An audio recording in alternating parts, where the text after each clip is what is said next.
नमस्कार दर्शकों, आपका स्वागत है आपके अपने चैनल जागरूक दिल्ली में। पराली को खाद में बदलने के लिए बायोडीकम्पोजर का छिड़काव करने के लिए दिल्ली के मुख्यमंत्री अरविंद केजरीवाल नरेला के हिरनकी गांव में पहुंचे। उनके साथ दिल्ली के पर्यावरण मंत्री गोपाल राय भी मौजूद थे। मुख्यमंत्री अरविंद केजरीवाल का कहना है कि जिस तरह उत्तरी भारत के पंजाब और हरियाणा में पराली जलाई जाती है, उसका धुआं दिल्ली में आता है, जिससे दिल्ली का पोल्यूशन लेवल बढ़ जाता है और लोगों को स्वास्थ्य संबंधी परेशानियां होती है। इसी के मद्देनजर बायोडीकम्पोजर का घोल तैयार किया गया। इस घोल के छिड़काव के बाद 20 से 25 दिनों के अंदर पराली खाद में बदल जाएगी और किसान जमीन पर दोबारा से खेती कर सकेगा। इससे किसानों को पराली जलाने की जरूरत नहीं पड़ेगी और इसका खर्चा भी दिल्ली सरकार उठाई। आइए सुनते हैं दिल्ली के मुख्यमंत्री अरविंद केजरीवाल को।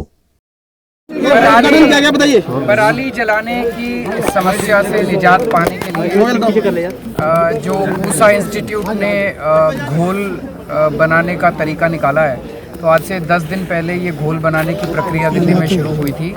आज वो घोल बनकर तैयार हो गए हैं और दिल्ली में लगभग 700 से 800 हेक्टेयर ज़मीन है जो कि धान जहाँ पे उगाई जाती है, नॉन बासमती धान, और उसके वहाँ पे पराली निकलती है, जिसकी वजह से कई बार उनको जलाना पड़ता था।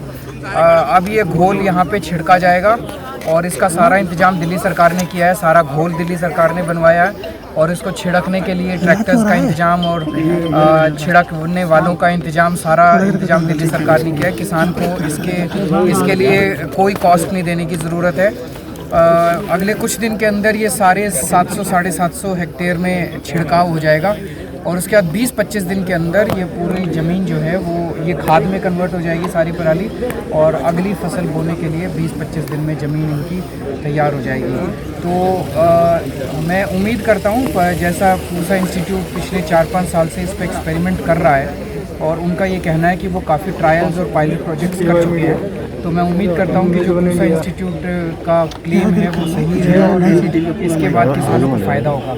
अभी तक किसान इसको जलाया करते थे, जलाने की वजह से जो यूज़फुल बैक्टीरिया होते थे ज़मीन के, वो भी मर जाया करते थे। अब ये करने से इनका एक तो फर्टिलाइज़र कम इस्तेमाल होगा बाद में, और दूसरा प्रोडक्टिविटी बढ़ेगी ज़मीन की और इनका प्रोडक्शन बढ़ेगा। मुझे थोड़ी चिंता ये हो रही है कि अब आसपास के राज्यों के अंदर फिर से पराली जलने का काम शुरू हो गया है और जिसकी वजह से धुआं अब धीरे धीरे दिल्ली पहुंचने लगा है।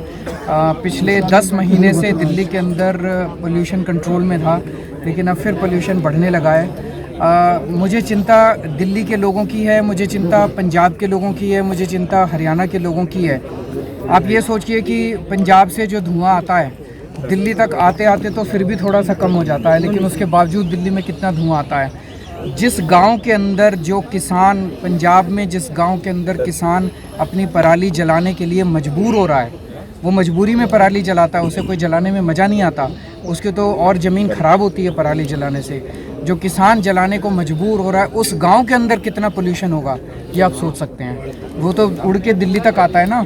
तो पंजाब के किसान दुखी हो रहे हैं, हरियाणा के किसान दुखी हो रहे हैं, उत्तर प्रदेश के किसान दुखी हो रहे हैं, दिल्ली की जनता दुखी हो रही है और सारी सरकारें आंख बंद करके बैठी हैं। तो मैं उम्मीद करता हूं कि बाकी सारी सरकारें भी ठोस कदम उठाएंगी ताकि किसानों को भी इससे राहत मिल सके और सारे उत्तर भारत को प्रदूषण से मिले। आपको लगता है केंद्र सरकार गंभीर है पराली के बायोडीकम्पोजर को लेकर? क्योंकि अभी नजर आती है पड़ोसी राज्यों से बात की, सबको काम करना पड़ेगा। कितने सालों से अब ये हर साल इस वक्त अक्टूबर, नवंबर, दिसंबर में पूरा उत्तर भारत प्रदूषण की वजह से दुखी हो जाता है, लेकिन ऐसा क्यों है कि कोई कदम नहीं उठाए जा पा रहे हैं? तो सब सरकारों को मिलके ब्लेम गेम छोड़िए, हमें एक दूसरे को ब्लेम नहीं करना, सबको मिलके इसका समाधान निकालना। सबसे बड़ा सवाल है टाइम जो 1 महीने का लगता है, क्या थोड़ी लाइट पीछे कर, लाइट लगा रखी है ऊपर से। अगर सरकारें दिल्ली सरकार 700 हेक्टेयर के लिए कर सकती है, तो बाकी सरकारें भी, मैं जब हमने ये शुरू किया था मैंने उनसे काफ़ी संपर्क करने की कोशिश की केंद्र सरकार से। अगर वो चाहते तो कुछ तो कम कर सकते थे इस साल। ये पूसा वाला जो हमारे को टेक्नोलॉजी आया, ये हमें लेट पता चला, सितंबर के महीने के आसपास पता चला, उनको भी पता था। तो गंभीरता चाहिए सब लोगों को मिलके, सारी एजेंसीज को, सभी को मिलके इसके बारे में गंभीर होना।